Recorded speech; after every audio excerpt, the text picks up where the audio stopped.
Over 5,000 Army troops are still deployed to the U.S. Mexico border. But will they get to go home before Christmas? Our border reporter Oscar Margain explains why they will likely stay past the holiday. In this border brief, soldiers deployed to the southwest border. Troops will remain deployed to the border at least until the end of January, about 45 days past the initial end date of mid-December.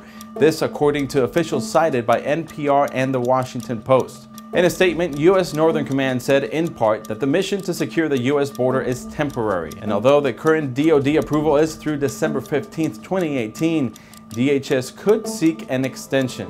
This means 5,600 soldiers could spend the winter holidays away from home.